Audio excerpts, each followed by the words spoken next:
gbogbo wa la mọ̀ pé tí mọ́mí and daddy bá máa choose music ọmọ wọn á sọ pé Òṣùpá máa nira. Gbogbo àwọn nǹkan tẹ́ ẹ̀ rí tẹ́ ẹ̀ gbọ́ níbi tó ṣẹlẹ̀ eyín níbi remembrance Dr. Sikiru Ayinde Barrister àná ló pé 15 years tí bàbá ti kú. Ẹni tó wá jẹ́ ọmọ wọn nínú fújì eyín Alhaji Saheed Òṣùpá ó sì wẹ̀jẹ̀wẹ̀mu. Ṣùgbọ́n fún ìrántí olódodo ẹ jẹ́ kọ́kọ́ play short clip yìí fún yín níbi àwọn interview Barrister àtàwọn tó ti ṣe. Mo tún padà bọ̀ mo ń bọ̀. So Gàmbàrí jẹ díẹ̀ lóbi kéyìn tó pọ́n Síkírù Àyìndé kọ́ díẹ̀ lóbi orí. Dr. Sikiru Ayinde Agbájélọlá wọ́n kú nígbà tí wọ́n pé ọmọ ọdún 62.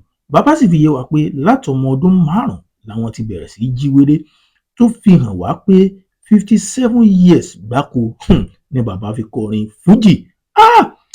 Mò ń bọ̀ ibì kan là ń lọ gbogbo àwọn tó ṣẹlẹ̀ níbi remembrance wọn yìí mú wá inú yóò dùn. Ẹ má gbàgbé subscribe yín sórí YouTube channel wa.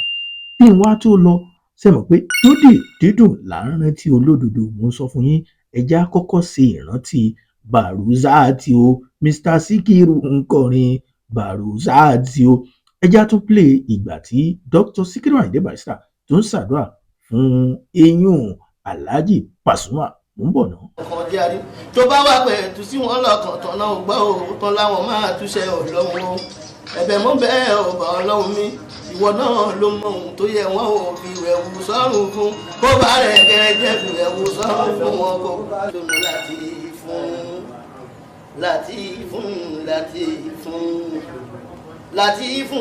láti fún fadari kini bilu tifika suri yatan mujibun cheriyun falehumuru tayasa àdúrà yìí kó jẹ́ ti gbogbo wa pápátá. Alhamdulillahi rabbil alamin arrahmanir rahim maliki yawmiddin.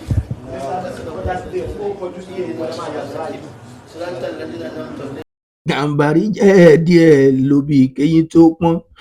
Ẹ rí i pé Dr. Sikiru Ayinde Barrister kò ṣeé fọwọ́rọ́ sẹ́yìn rárá nínú eyín fújì industry lónìí. Ẹ má gbàgbé in tó ṣẹlẹ̀ níbi 50 years remembrance bàbá là ń lọ. Óyá ẹ jẹ́ mú láti bẹ̀rẹ̀ bó ṣe ṣẹlẹ̀ gangan. Gbogbo yín náà lẹ mọ̀ pé tá a bá ń sọ̀rọ̀ nípa ẹni tó jẹ́ ọmọ bàbá Sikiru Ayinde Barrister nínú fújì lónìí Saheed Òṣùpá ni. Saheed Òṣùpá ló ṣe remembrance fún bàbá ẹni tó jẹ́ eyín role model rẹ̀ tó jẹ́ fàdà rẹ̀ nínú eléré fújì. Ó wá pe ọ̀gá ńlá fújì eyín Olúfimọ́ pé ọ̀gá ńlá fújì síbẹ̀. Gbogbo náà lẹ mọ̀ ohun tó ṣẹlẹ̀ ṣùgbọ́n in play fídíò náà fún yín tẹ́ rí in tó ṣẹlẹ̀ láàrin ọ̀gá ńlá fújì àti Olúfimọ́. Ẹ rí i pé gbogbo ẹ̀ love náà ni kò síjà kò sáriwo.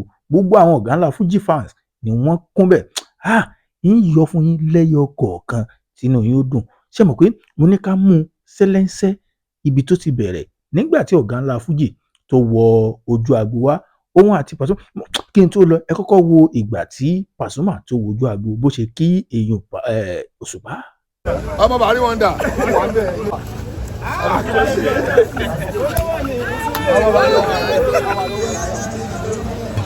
Ọwọ́ ẹ̀yìn àti wọlé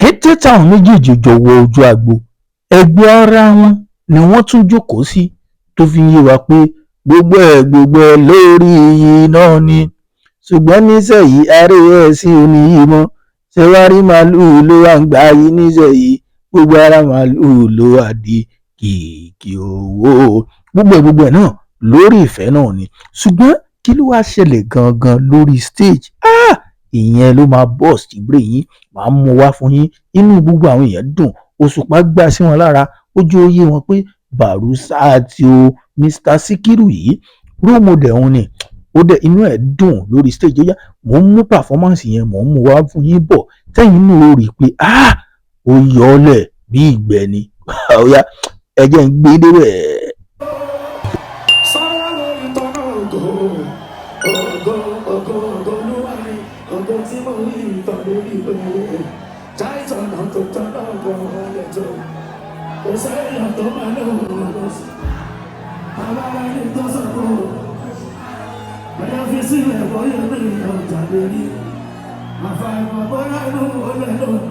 Ìjọba ayé lórí ilẹ̀ láti rọ̀gbọ̀.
ọmọ inú ẹ ti jẹ lọ ìwọ ò lè ṣe nádà jókòó síbẹ̀ má ṣe ránu kọjọ́ lọ tán jókòó síbẹ̀ má ṣe ránu kọjọ́ lọ tán ẹ mọ̀ pé tí mami and daddy bá máa choose music ọmọ wọn á sọ pé Òṣùpá máa náírà ó ti mí ìlú títì all over Nàìjíríà Rọ̀mínà sọ tẹ bá dá Amẹ́ríkà Rọ̀mínà máhùn sọ tẹ bá délùú Germany ẹ̀yin náà mọ̀ pé tá a bá ń sọ̀rọ̀ nípa olórin tó dáa tó gbajúgbajà tó ṣe é gbafẹ́.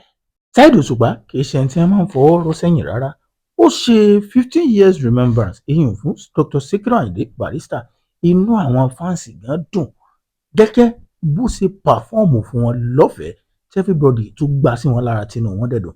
ẹ̀yin olólùfẹ́ mi ẹ share fídíò yìí ẹ subscribe sórí YouTube channel wa ẹ wá má gbàgbé kẹ́ ẹ má gbàgbé turn notification so that ẹ lè máa rí gbogbo post wa àwọn máa rí yín náà.